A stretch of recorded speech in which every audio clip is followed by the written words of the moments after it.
मेरी बहू और बेटा दोनों ही बहुत नेक और इज्जत करने वाले थे। मैं हर नमाज के बाद यही दुआ करता कि अल्लाह ताला हर किसी को मेरी जैसी औलाद दे और मेरे जैसी बहू दे। उन दोनों के होते हुए मैं बुढ़ापे में भी जवान लगता था। मेरा बेटा और बहू जब हज करने गए तो मैं बहुत खुश था, मगर कुछ दिन बाद वहां से खबर आई कि वो दोनों हज करते हुए वफात पा गए हैं। मेरे लिए ये खबर किसी कयामत से कम नहीं थी। और फिर इस बात को कई साल गुजर गए। मैं बीमार रहने लगा, भीख मांगकर अपना गुजारा करता था। ऐसे ही एक रोज एक बंगले पर भीख मांगने गया तो वहां के मुलाजिम ने कहा, भीख मांगने से अच्छा है यहाँ पर नौकरी कर लो। मैंने हामी भर ली। वो मुलाजिम मुझे बंगले के मालिक और मालकिन के पास ले गया, मगर उन दोनों को देखकर मेरे जिस्म से जान निकल गई, क्योंकि वो दोनों तो। मैं जैसे ही ऑफिस से आया, मेरा बेटा हमजा भागता हुआ आया और बाबा बाबा कहते हुए मेरी टांगों से लिपट गया। मैंने उसे गोद में उठा लिया और उसकी पेशानी पर बोसा दिया। बाबा, आप मेरे लिए क्या लाए हैं? मैंने जेब से चॉकलेट निकाल कर अपने बेटे को दी तो उसने मुंह बसोर लिया। बस चॉकलेट? आप मेरी सालगिरह पर मुझे बस चॉकलेट देंगे? हमजा की नाराजगी पर मुझे हंसी आ गई थी। अच्छा, अंदर तो चलो, और भी बहुत सारी चीजें लेकर आया हूँ, मैंने कहा। तो हमजा मेरे साथ खुशी खुशी अंदर आ गया। जल्दी दिखाए ना बाबा, हमजा से सब्र ही नहीं हो रहा था। अच्छा, दिखाता हूँ। मैंने रिमोट कंट्रोल वाली गाड़ी हमजा को निकाल कर दी तो वो खुशी से झूमने लगा। हमजा की खुशी देखकर बेअख्तियार मेरे दिल में ठंडक उतर गई थी। मेरा बेटा हमजा मेरे दिल का सुकून था। मेरी बेगम अनम भी हमारे पास आकर बैठ गई थी। मेरी बीवी ने हमजा की गाड़ी देखी तो कहने लगी, आपको हमजा के लिए इतना महंगा तोहफा लाने की क्या जरूरत थी? कोई बात नहीं, हमारा एक ही तो बेटा है, इसकी खुशी मेरे लिए सबसे ज्यादा अहमियत रखती है। अगर वो खुश है तो मुझे महंगी चीज से कोई फर्क नहीं पड़ता। और आज तो वैसे भी हमजा की सालगिरह है, इसलिए आज मैं सब कुछ इसकी पसंद का लाया हूँ। तुम जानती हो मेरे दिल में हमजा के लिए कितनी मोहब्बत है। मैंने अपनी बीवी को केक और खाने पीने का सामान पकड़ाते हुए कहा, वो तो सब ठीक है, लेकिन अब महीने के बजट का क्या होगा? फिक्र ना करो, अल्लाह मालिक है। तुम सब सामान निकाल कर मेज पर रखो, मैं हाथ मुंह धोकर आता हूँ, मैंने कहा। तो मेरी बीवी सामान के शापर लेकर बावर्ची खाने की तरफ बढ़ गई। मेरा नाम सलमान है। मैंने एक मतवस्त तबके में आंख खोली। मेरे वालिद करियाने की एक छोटी सी दुकान चलाते थे, जिससे हमारी गुजर बसर आराम से हो जाती थी। अम्मा एक सादा और घरेलू खातून थी, जिसकी जिंदगी का मकसद अपने बच्चों की परवरिश और शोहर की अतात थी। मैंने कभी अपनी अम्मा को अब्बा से झगड़ा करते या बेजा फरमाइशें करते नहीं देखा था। मैं अपने वालिदैन का एक ही बेटा था। मेरी एक छोटी बहन हुमा थी। मेरे अब्बा ज्यादा पढ़े लिखे नहीं थे। उन्होंने मिडिल तक तालीम हासिल की थी, लेकिन उन्हें अपने बच्चों को पढ़ाने का बहुत शौक था। अब्बा अपनी दुकान से जो कमा कर लाते थे, दुकान का खर्च निकाल कर बाकी रकम अम्मा के हाथ पर रख देते थे। अम्मा हर महीने घर के खर्चे में से कुछ रकम निकाल कर अलहदा रख लेती थी, ताकि पैसों की वजह से कभी मेरी पढ़ाई में कोई रुकावट न आए। मैं स्कूल की तालीम पास करके कॉलेज में आ गया था। मुझे फीस और किताबों के लिए जितनी रकम दरकार होती, अम्मा निकाल कर मेरे हाथ पर रख देती थी। मैं हैरान था कि अम्मा ने कभी मुझे पैसों के लिए इनकार नहीं किया था। पता नहीं अम्मा के पास ये पैसे कहाँ से आते।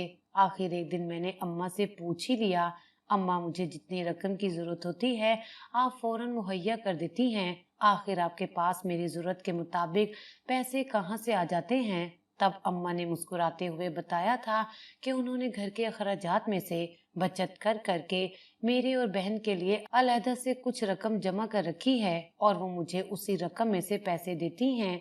मैं अपनी माँ की दूर अंदेशी और कफायत शुआरी का कायल हो गया था। मेरी माँ तालीम याफ्ता नहीं थी, उसने तो कभी स्कूल की शक्ल नहीं देखी थी, लेकिन वो इतनी समझदार थी कि अक्सर मैं उनकी समझदारी पर हैरान रह जाता था। यही सिफात अम्मा ने मेरी बहन की तरबियत में भी शामिल कर दी थी। वो भी अम्मा की तरह सलीका शुआर और समझदार थी, इसलिए जल्दी उसके लिए खानदान से मुनासिब रिश्ता आ मौजूद हुआ था। अम्मा अब्बा को लड़का और उसके घर वाले दोनों ही अच्छे लगे थे, इसलिए उन्होंने बहन का रिश्ता तय कर दिया था।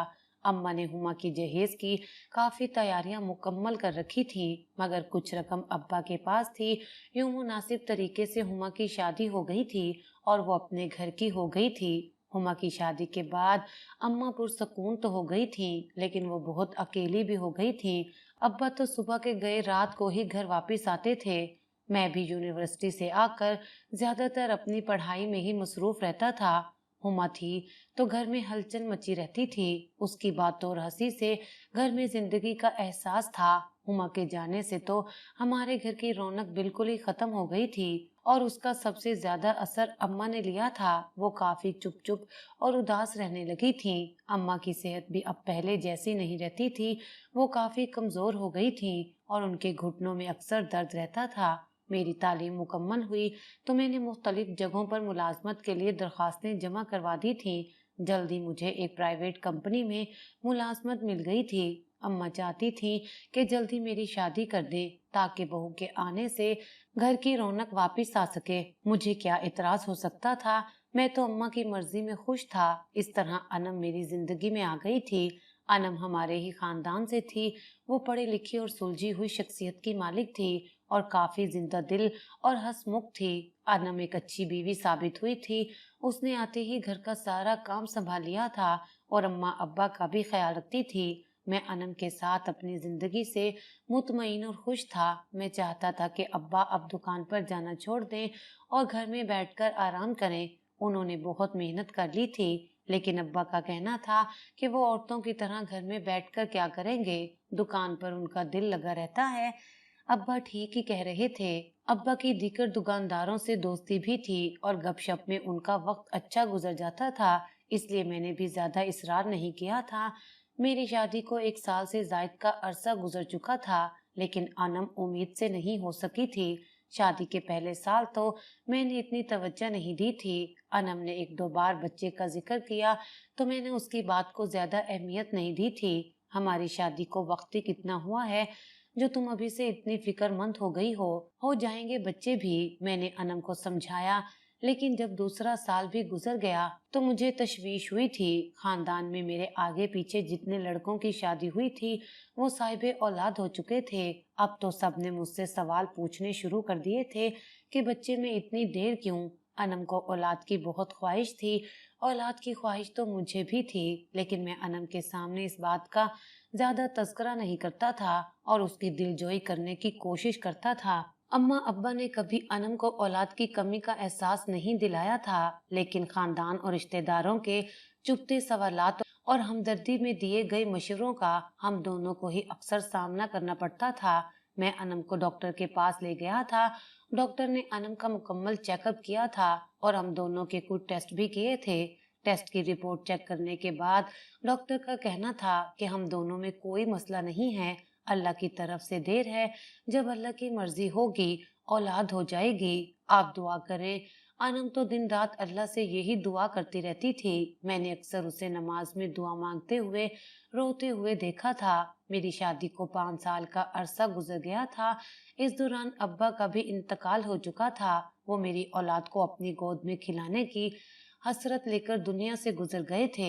हुमा के शोहर को बाहर मुल्क में अच्छी नौकरी मिल गई थी। हुमा भी अपने शोहर और बच्चों के हमरा बैरूने मुल्क सुधार गई थी। अम्मा काफी बूढ़ी और कमजोर हो गई थी। अनम और मैं तो अब औलाद की तरफ से मायूस हो गए थे। खानदान के लोग और मेरे दोस्त अक्सर मुझे दूसरी शादी का मशवरा देते, जो मैं मजाक में टाल दिया करता था। मुझे दूसरी शादी का कोई शौक नहीं था। मैं औलाद के लिए भी दूसरी शादी नहीं करना चाहता था। मैंने अनम को साफ साफ कह दिया था कि अगर अल्लाह ने मुझे औलाद देनी होगी तो तुमसे ही हो जाएगी, वरना दूसरी तीसरी चौथी जितनी चाहे शादी कर लूं। अगर किस्मत में औलाद नहीं तो शादियां करने का कोई भी फायदा नहीं है। लेकिन अनम के दिल में बहुत से खदशात थे। मेरी किसी बात से भी उसे तसल्ली नहीं होती थी। वो बार बार मुझे यही कहती थी, आखिर आप कब तक सब्र करेंगे? मर्द को तो औलाद की बहुत ज्यादा ख्वाहिश होती है। यार, मैं जिंदगी भर सब्र करने को तैयार हूँ, मगर तुम अब मेरे सामने दूसरी शादी का जिक्र मत करना। ऐसा ना हो कि सुन सुनकर मेरा इरादा बन जाए। मैं मजाक करता तो अनम भी मुस्कुराने लगती। आखिर शादी के 7 साल बाद अल्लाह को हम दोनों पर रहम आ गया था। कुछ दिनों से अनम की तबीयत गिरी गिरी सी थी। मैंने उसे डॉक्टर के पास जाने का मशवरा दिया था। डॉक्टर के पास जाने की जरूरत नहीं है, मौसमी तब्दीली का असर है, कुछ दिनों में तबीयत ठीक हो जाएगी, अनम ने कहा।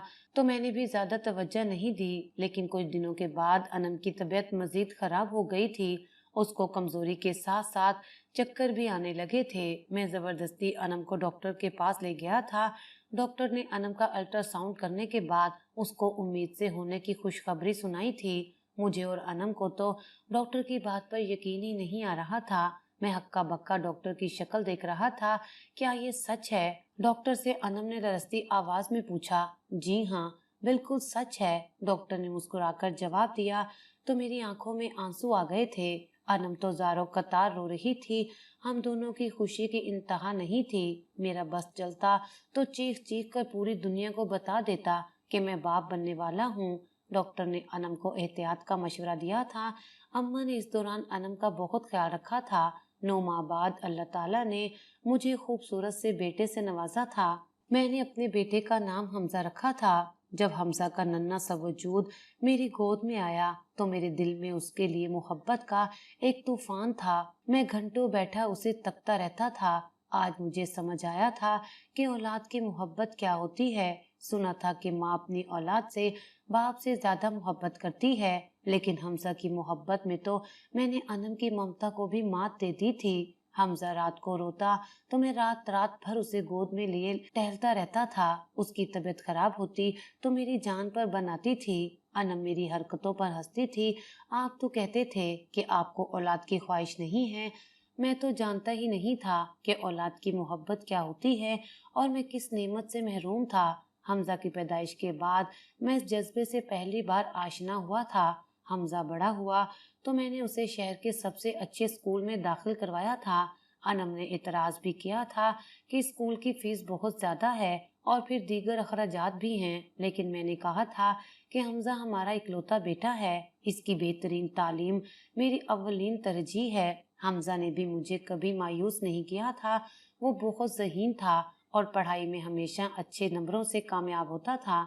हमजा की स्कूल की फीस के बाद घरेलू अखराजात के लिए काफी रकम बचती थी और महीने का आखिर अक्सर मुश्किल से गुजरता था। हमजा जिस चीज की फरमाइश करता मैं उसे हर सूरत पूरी करता था। हमजा जिस स्कूल में पढ़ता था वहाँ सब बच्चे अमीर घरों से थे। मैं नहीं चाहता था कि मेरे बेटे में किसी किस्म का एहसास कमतरी पैदा हो। अनम ने मुझे कई बार समझाने की कोशिश की थी कि आप हमजा की हर फरमाइश पूरी करते हैं, कभी तो इसको मना भी कर दिया करें, इसको इनकार सुनने की आदत ही नहीं है। लेकिन मेरा जवाब हर बार यही होता था, आखिर मैं कमाता किसके लिए हूँ? क्या फायदा इस पैसे का अगर हमजा की ख्वाहिशात भी पूरी ना कर सका? और फिर हमजा ने कभी बेजा फरमाइश भी तो नहीं की थी। बचपन में वो खिलौनों की फरमाइश करता था, लेकिन बड़ा होने के बाद वो कभी ज्यादा फरमाइश नहीं करता था। शायद उसकी वजह ये भी थी कि मैं उसकी हर फरमाइश बिना कहे पूरी कर देता था। इस दौरान अम्मा का भी इंतकाल हो गया था और वो भी हमें छोड़कर इस दुनिया से चली गई थी। हमजा ने ओ लेवल कर लिया था, अब वो कॉलेज में आ गया था। मैं तो उसे गवर्नमेंट कॉलेज में तो दाखिला नहीं दिलवा सकता था, इसलिए मैंने उसे प्राइवेट कॉलेज में दाखिल करवा दिया था। हमजा बड़ा होकर और भी प्यारा हो गया था। अच्छे इदारों में पढ़ने से उसकी शख्सियत में मजीद निखार आ गया था। मैं और अनम उसको देख देख कर जीते थे। हमजा को देखकर ऐसा बिल्कुल नहीं लगता था कि वो किसी आम मिडिल क्लास खानदान से ताल्लुक रखता है, बल्कि वो तो किसी अमीर कबीर घराने का चश्मो चराग मालूम होता था। हमजा यूनिवर्सिटी में आया तो अखराजात काफी बढ़ गए थे। बेतहाशा बढ़ती हुई महंगाई में घर के अखराजात पूरा करना बहुत मुश्किल हो गया था। हमजा की फीसों और घर के बिल अदा करने के बाद मेरे पास कुछ बचता ही नहीं था। हमजा को जेब खर्च भी देना होता था। मैंने आने जाने के लिए उसे एक बाइक भी लेकर दी थी। मैं हर महीने अपने लाइफ सेविंग फंड में से पैसे निकलवा लेता था। मेरे दफ्तर के दोस्त मुझे समझाते थे, सब कुछ अभी खर्च कर दोगे तो रिटायरमेंट के बाद क्या करोगे? प्राइवेट नौकरी है, पेंशन भी नहीं मिलेगी, अपने बुढ़ापे के लिए कुछ तो बचा कर रखो। क्या करूं, अखराजात ही पूरे नहीं होते। कर्ज उठाने से तो बेहतर है कि अपना फंड ही निकलवा लूं। जितनी चादर है उतने पैर फैलाने चाहिए। हम भी तो इसी तनख्वाह में अपने 4-4 बच्चों को पाल रहे हैं और तुमने एक ही बेटे पर अपनी सब जमा पूंजी लुटा दी है। मेरे दोस्तों की बातें भी दुरुस्त थी, लेकिन मैं क्या कर सकता था। हमजा की यूनिवर्सिटी की तालीम मुकम्मल होने वाली थी। मुझे उम्मीद थी कि काबिलियत की वजह से उसे बहुत अच्छी नौकरी मिल जाएगी। मेरी रिटायरमेंट में भी अभी कुछ ही साल बाकी थे। कॉलेज की तरह हमजा ने यूनिवर्सिटी में भी अपनी शानदार कारकर्दगी बरकरार रखी थी। एक दिन हमजा ने अपनी माँ से जिक्र किया था कि वो यूनिवर्सिटी में अपनी क्लास फेलो सबा को पसंद करता है और उससे शादी का ख्वाहिशमंद है। अगर आप और बाबा को ठीक लगे तो सबा के घर हो आए। उसके घर वाले उसका रिश्ता करना चाहते हैं। अनम को हमजा की बात कुछ ज्यादा पसंद नहीं आई थी। पता नहीं कैसी लड़की है। यूनिवर्सिटी की लड़कियां बहुत आजाद ख्याल होती हैं। खानदान में इतनी अच्छी लड़कियां हैं। मैंने तो अपनी बहन की बेटी से हमजा की शादी का सोच रखा था। सबा ने मुझसे शिकायत की तो मैं मुस्कुरा दिया। अरे बेगम, अब वो दौर नहीं रहा कि हमारे माँ बाप ने जिस खूंटे से बांधा हम बंध गए। जमाना बदल गया है। हमारा बेटा सादतमंद है जो तुमसे इजाजत मांग रहा है, वरना आजकल के बच्चे तो अपना फैसला सादिर करते हैं। और वैसे भी जिंदगी तो हमजा को ही गुजारनी है। अगर हम उसकी शादी कहीं और कर देंगे तो वो कभी खुश नहीं रह सकेगा। जी आप ठीक कह रहे हैं। अनम को मेरी बात समझ आ गई थी। हमजा की यूनिवर्सिटी की तालीम मुकम्मल हो गई थी। उसने नौकरी की तलाश शुरू कर दी थी। हमजा को कई कंपनियों से नौकरी की ऑफर हुई थी, मगर हमजा को कोई नौकरी पसंद नहीं आ रही थी। कभी नौकरी उसकी तालीम के मुताबिक नहीं होती थी तो कभी तनख्वाह हमजा की तवक्का से कम होती थी। मेरी मुलाजमत का भी आखिरी साल था। अनम परेशान थी कि मेरी रिटायरमेंट के बाद घर कैसे चलेगा। मैंने हमजा को समझाने की कोशिश की थी, कहीं से तो शुरुआत करनी होती है बेटा। इतनी कम तनख्वाह में मेरा गुजारा नहीं हो सकता बाबा। मैं कोशिश कर रहा हूँ, जल्दी कोई अच्छी मुलाजमत मिल जाए। आप फिक्र ना करें। आखिर हमजा को उसकी पसंद के मुताबिक नौकरी मिल गई थी। ये एक बहुत बड़ी कंपनी थी जहाँ तरक्की के भी काफी मौके थे। कंपनी की तरफ से हमजा को गाड़ी भी मिल गई थी। मैं और अनम बहुत खुश थे। हमारे छोटे से घर में तो गाड़ी खड़ी करने की जगह भी नहीं थी। हमजा का कहना था कि ये घर बेचकर किसी अच्छी जगह किराए का घर ले लेते हैं। मैं ये घर बेचना नहीं चाहता था। इस घर में मेरा बचपन गुजरा था। मेरी सब यादें इसी घर से जुड़ी थी। लेकिन हमजा की बात भी दुरुस्त थी। हमजा को इतना पढ़ा लिखा कर कुएं का मेंढक तो नहीं बना सकता था। मैंने अपना घर बेच दिया था और हमजा ने अपनी पसंद के मुताबिक एक पोश इलाके में मस्जिद जदीद तर्ज पर बना हुआ मकान किराए पर ले लिया था। हमजा को नौकरी मिलते ही सबा के घर वालों ने शादी का मुतालबा कर दिया था। यूं हमने हमजा और सबा की शादी कर दी थी। सबा अच्छी बच्ची थी। वो मेरा और अनम का बहुत ख्याल रखती थी। अनम का सबा के साथ बहुत दिल लग गया था। मैंने खुदा का शुक्र अदा किया कि मैं अपनी तमाम जिम्मेदारियों से फारिग हो चुका था। मैं अपने दफ्तर से रिटायर हो गया था। मुझे दफ्तर से कोई रकम नहीं मिली थी। मैं अपना तमाम फंड तो पहले ही निकलवा कर खर्च कर चुका था। अब मुझे रकम की जरूरत भी नहीं थी। हमजा अच्छा कमा रहा था और घर की तमाम जिम्मेदारी उठा रहा था। मैं खुश था और अब सिर्फ आराम करना चाहता था। मगर ये खुशी और इत्मीनान भरी जिंदगी मुझे रास नहीं आई थी। अचानक अनम की तबीयत खराब रहने लगी थी। हमजा बेहतरीन डॉक्टर से अनम का इलाज करवा रहा था, मगर कोई फर्क नहीं पड़ रहा था। उसकी तबीयत दिन ब दिन बिगड़ती जा रही थी और इसी बीमारी के दौरान एक दिन अनम का इंतकाल हो गया था। मेरी तो दुनिया ही उजड़ गई थी।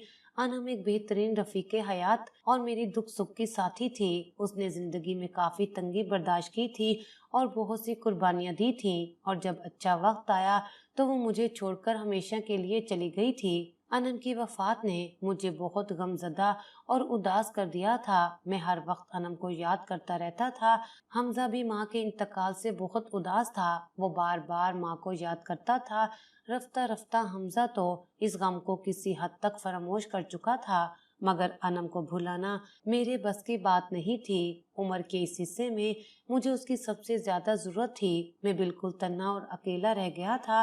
मैं घंटों तन्हाई में बैठा माजी को याद करता रहता था। जिंदगी की मसरूफियत ने कभी मुझे अनम के साथ भरपूर तरीके से लुत्फ उठाने का मौका ही नहीं दिया था, और जब फरागत नसीब हुई तो वो मुझे छोड़कर चली गई थी। शायद इसीलिए कहते हैं कि जिंदगी के हर लम्हे का दुरुस्त वक्त पर लुत्फ उठाना चाहिए, क्योंकि बाद में हमारे पास वक्त और पैसा तो होता है मगर वो रिश्ते मौजूद नहीं होते।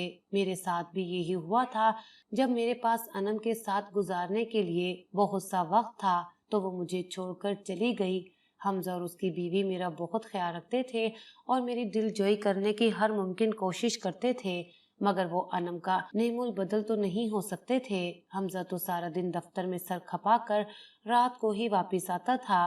फिर भी वो मेरे पास बैठता और मेरा हाल चाल पूछता था, लेकिन मैं उसे आराम करने के लिए कमरे में भेज देता था। मैं सारा दिन बिस्तर पर पड़े पड़े गुजार देता था। हमजा ने मुझे नई मॉडल का जदीद फोन ला कर दिया था, लेकिन मैंने सारी जिंदगी किसी से इतना गहरा ताल्लुक ही नहीं बनाया था कि अब मैं फोन पर उससे गुफ्तगू करता। कभी कभी हुमा और उसके बच्चों से बात हो जाती थी। हमजा को कंपनी की तरफ से हर साल 5 अफराद को हज पर भेजा जाता था। हमजा को भी इस साल उसकी बीवी के साथ हज पर भेजा जाना था। उनका तमाम खर्चा कंपनी ही बर्दाश्त कर रही थी। हमजा ने कहा था, बाबा अभी मेरे पास इतने पैसे नहीं कि आपको अपने साथ हज पर ले जा सकूं, लेकिन जैसे ही मैं सेट हो जाऊंगा आपको जरूर हज करवाऊंगा। मैंने खुद भी तो कुछ पैसा ना बचाया था, वरना आज मैं हमजा के साथ ही चला जाता। हमजा चला गया तो मैं घर में अकेला रह गया था। हमजा ने मुलाजमों को हिदायत कर रखी थी कि वो मेरे खाने पीने का ख्याल रखे। मुलाजमा आती तो घर के बाकी कामों के साथ खाना भी बनाकर रख जाती थी। मुझे तो भूख ही नहीं लगती थी। अकेला घर और तन्हाई मुझे काट खाने को दौड़ता था। हमजा की वापसी के दिन करीब आ रहे थे। मैं खुश था कि अब हमजा वापिस आने वाला था। तभी एक रूह फरसा खबर आई कि हज के दौरान एक हादसे में हमजा और उसकी बीवी का इंतकाल हो गया है। कंपनी के आदमी ने जब मुझे ये खबर सुनाई तो मैंने बेसाख्ता अपना दिल पकड़ लिया था। मैं गम से निढाल था। मैं रो रो कर खुद ही खामोश हो जाता था। कोई तसल्ली देने वाला भी नहीं था। इस पोश इलाके में तो एक हमसाई को दूसरे की खबर ना थी। हमजा की मौत को 1 माह का अरसा गुजर चुका था और आमदनी का कोई जरिया नहीं था। मुलाजमा भी काम छोड़कर जा चुकी थी। जाहिर है उसे तनख्वाह अब किसने देनी थी। उसे भी तो अपना घर चलाना था। वो मुफ्त में तो काम नहीं कर सकती थी। हमजा की कंपनी वाले गाड़ी भी वापस ले जा चुके थे। घर में मौजूद राशन खत्म हो चुका था। मेरे पास कोई जमा जोड़ ना था। हमजा की तो नई नौकरी थी, उसका अकाउंट भी खाली था। आज मैं अपने दफ्तर के साथियों की बातों को याद करके पछताता रहता था। वो कहते थे कि कुछ न कुछ रकम बचा कर रखो, बुरे वक्त में काम आएगी, मगर मैंने तवज्जो ना दी थी। मालिक मकान घर का किराया लेने के लिए मेरे सर पर सवार था। मेरे पास तो कुछ नहीं था। उसने मुझे घर से निकाल दिया। मैं गलियों में दर बदर फिरता रहा। जहाँ रात होती लेट कर सो जाता। मेरा हुलिया खराब हो चुका था। लोग मुझे भिखारी समझकर कुछ पैसे पकड़ा जाते और मैं उन पैसों से कुछ खरीद कर पेट की आग बुझा लेता था। यूं ही फिरता मैं एक दिन न जाने कौन सी जगह आ गया था। वहाँ बड़े खूबसूरत बंगले थे। मैं थक गया तो एक महल नुमा बड़ी सी कोठी के सामने बैठ गया। वहाँ का चौकीदार मुझे उठाने आया तो मेरा चेहरा देखकर चौंक गया। आप सलीम साहब है ना? लेकिन आपने ये क्या हालत बना रखी है? वो शकूर था जो पहले मेरे दफ्तर में बतौर चौकीदार काम करता था। हाँ शकूरे, जवान बेटे की मौत ने मुझे इस हाल तक पहुंचा दिया है। मैंने उसे अपना तमाम अहवाल सुना दिया था। मेरे हालात जानकर वो उदास हो गया था। सलीम साहब, इस घर के मालिक को एक चौकीदार की जरूरत है जो गेट खोल और बंद कर सके। इतना काम तो आप कर लोगे ना? बाकी कुर्सी पर ही बैठना है। यहाँ ज्यादा कोई आता जाता भी नहीं है। मैंने इस बात में सर हिला दिया था। शकूर ने मुझे मुलाजमत पर रख लिया था। दिन को मैं गेट पर रहता और रात को शकूर ड्यूटी देता था। एक दिन मैंने साहब के लिए गेट खोला तो गाड़ी से उतरते हुए आदमी को देखकर चौंक गया था। वो हूबहू मेरे हमजा की शक्ल था। मेरे मुंह से बेसाख्ता हमजा निकला तो उसने एकदम मुड़कर मुझे देखा। वो मुझे देखकर घबरा गया था और तेजी से अंदर चला गया था। मैं उसे पहचानने की गलती नहीं कर सकता था। मैं फौरन उसके पीछे घर के अंदर चला गया था और सामने ही हमजा के साथ सबा को देखकर मैं सकते में रह गया था। मुझ में खड़े होने की हिम्मत नहीं थी। मैं पास बड़े सोफे पर ढह सा गया था। حمزہ میرے قدموں میں بیٹھا زاروں قطار رو رہا تھا۔ میرا دماغ تو جیسے سن ہو گیا تھا۔ یہ سب کیا ہے حمزہ؟ بابا مجھ سے بہت بڑی غلطی ہو گئی ہے۔ آپ نے بچپن سے لے کر جوان ہونے تک مجھے شہزادوں کی طرح پالا۔ آپ ہر چیز میرے کہے بغیر ہی میرے سامنے لا کر ڈھیر کر دیا کرتے تھے، لیکن پھر بھی میری بہت سی خواہشات تھی جو میں پوری کرنا چاہتا تھا۔ میں نے تعلیم مکمل کی تو آنکھوں میں بہت سے خواب تھے، لیکن میں نہیں جانتا تھا کہ عیاشی تو باپ کی کمائی پر ہوتی ہے، اپنی کمائی سے تو محض ضروریات پوری ہوتی ہیں۔ میں جو کچھ کماتا وہ تو گھر کے کرائے، راشن، گاڑی کے خرچے اور بلوں کی ادائیگی میں ہی چلا جاتا تھا۔ میرے ہاتھ میں تو کچھ نہ بچتا تھا۔ کئی مہینوں سے میں نے ایک شرٹ بھی نہیں خریدی تھی۔ اسی دوران کمپنی کی طرف سے مجھے اور صبا کو حج پر بھیجا گیا۔ حج کے دوران ایک نوجوان جوڑا علی اور مہر بھی ہمارے ہمراہ تھے۔ وہ بہت امیر کبیر لوگ تھے، یورپ میں ان کا کاروبار تھا۔ میری اور صبا کی ان سے کافی دوستی ہو گئی، ہم جہاں جاتے ساتھ جاتے تھے۔ ان لوگوں نے ہمیں بتایا تھا کہ وہ کچھ ماہ پہلے ہی یورپ سے پاکستان میں شفٹ ہوئے ہیں۔ مہر کا تو آگے پیچھے کوئی نہ تھا۔ علی کا ایک بھائی تھا جو کسی اور ملک میں اپنے کاروبار کا مالک تھا۔ علی یورپ میں اپنے والدین کے انتقال کے بعد پاکستان آ گیا تھا۔ انہوں نے بتایا تھا کہ یہاں انہیں کوئی بھی نہیں جانتا اور نہ ہی ان کا یہاں کوئی رشتہ دار ہے۔ وہ خوش تھے کہ ہماری جان پہچان ہو گئی ہے اور پاکستان جا کے بھی ہم ملتے رہیں گے، لیکن حج کے دوران کرین گرنے سے وہ دونوں اللہ کو پیارے ہو گئے تھے۔ میں اور صبا ان سے کچھ فاصلے پر تھے، اس لیے ہم بچ گئے تھے۔ میں لالچ میں آ گیا تھا۔ میں نے جلدی سے ان کے کاغذات اور پاسپورٹ اپنے پاسپورٹ سے تبدیل کر لیے تھے۔ سب کو یہی لگا کہ میرا اور صبا کا انتقال ہو گیا ہے۔ میں ان کی جگہ اس گھر میں آ کر عیش و عشرت کی زندگی گزارنے لگا۔ ان کے بینک اکاؤنٹ سے پیسے نکلوا کر اپنی خواہشات کو پورا کرتا رہا۔ میں نے آپ سے بھی اس لیے رابطہ نہیں کیا کہ کہیں کسی کو ہمارے اوپر شک نہ ہو جائے، لیکن اتنی دولت حاصل کرنے کے بعد بھی مجھے سکون نہیں ملا۔ مجھے راتوں کو نیند نہیں آتی تھی۔ اماں خواب میں مجھے ناراض دکھائی دیتی تھیں۔ وہ دونوں میاں بیوی علی اور مہر مجھے اکثر راتوں کو اس گھر میں چلتے پھرتے ہنستے دکھائی دیتے ہیں۔ صبا بھی ہر وقت مجھے ملامت کرتی ہے۔ میں افسوس اور ندامت میں مبتلا تھا، اپنی حرکت پر پچھتا رہا تھا، لیکن اگر میں کسی کو بتاتا تو پولیس مجھے فراڈ کے الزام میں گرفتار کر کے لے جاتی۔ اسی ڈر سے میں خاموش رہا۔ ایک دن میں چہرہ چھپا کر آپ سے ملنے پرانے گھر گیا، لیکن وہاں تو کوئی اور لوگ ہی رہ رہے تھے۔ انہوں نے بتایا کہ وہ نہیں جانتے کہ آپ کہاں ہیں۔ تب سے میں بہت پریشان تھا۔ اللہ نے مجھے اولاد کی خوشخبری دی، لیکن میرا بچہ نہ بچ سکا۔ پیدا ہونے کے فوراً بعد ہی اس کا انتقال ہو گیا۔ جب سے میں نے اپنے معصوم بچے کو اپنے ہاتھوں سے دفنایا ہے، مجھے سمجھ آ گئی ہے کہ والدین کی محبت کیا ہوتی ہے۔ مجھے معاف کر دیں بابا، مجھے سمجھ آ گئی ہے کہ اصلی سکون چیزوں اور دولت میں نہیں بلکہ سچائی میں ہے، اپنے رشتوں کے ساتھ۔ مجھے معاف کر دے بابا۔ میں نے حمزہ کو معاف کر دیا تھا، میں اس سے ناراض رہ بھی نہیں سکتا تھا۔ میں نے بینک سے معلومات لے کر علی اور مہر کے رشتہ داروں کی تلاش شروع کر دی تھی۔ جلدی علی کے بھائی سے رابطہ ہو گیا تھا اور وہ پاکستان آ گیا تھا۔ میں نے تمام صورتحال اس کے سامنے رکھ دی تھی۔ بھائی کی موت نے اسے غمزدہ کر دیا تھا، تاہم اس نے حمزہ کے خلاف قانونی کارروائی نہیں کی تھی۔ جتنی رقم حمزہ خرچ کر چکا تھا وہ اس کے لیے کچھ معنی نہیں رکھتی تھی۔ حمزہ نے نئے سرے سے زندگی کا آغاز کیا تھا۔ مجھے خوشی تھی کہ صحیح وقت پر حمزہ کو عقل آ گئی تھی۔